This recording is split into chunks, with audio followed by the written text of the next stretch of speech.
Hello bachcho, let's discuss this question.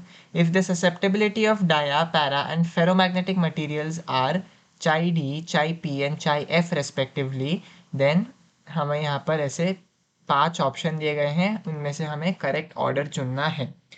तो इस question को सॉल्व करने का की कॉन्सेप्ट है आपकी ससेप्टिबिलिटी को समझना।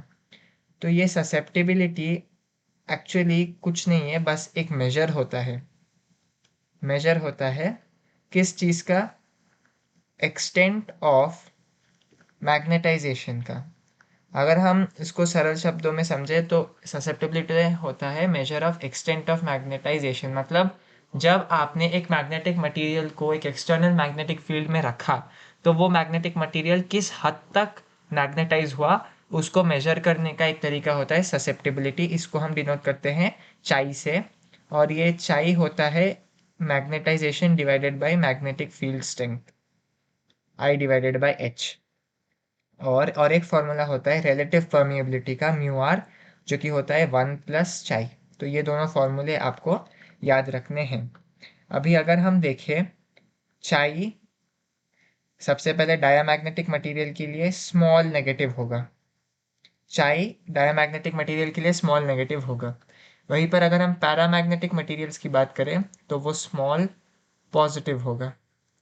और जो फेरोमैग्नेटिक मटेरियल्स होती है उनके लिए चाई लार्ज पॉजिटिव होता है। तो अगर हम अभी रिलेटिव परमिएबिलिटी म्यू आर की बात करें तो डायामैग्नेटिक मटेरियल के लिए 1 प्लस स्मॉल नेगेटिव मतलब 1 से कम होगा। तो हम लिखते हैं लिटिल लेस देन 1। डायामैग्नेटिक के लिए लिखते हैं little less than 1।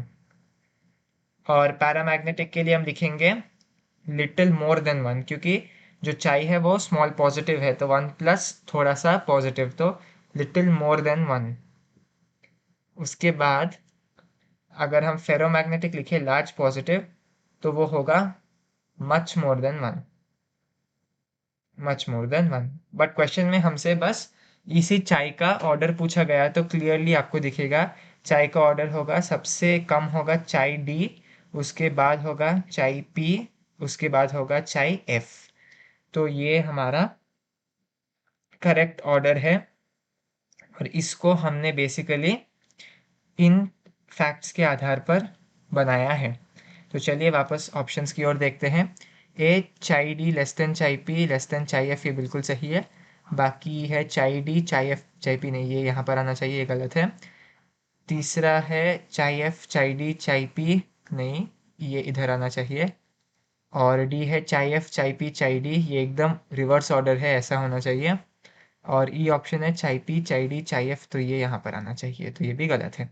So the correct option to this question is option A. Hope you have understood it well. All the best.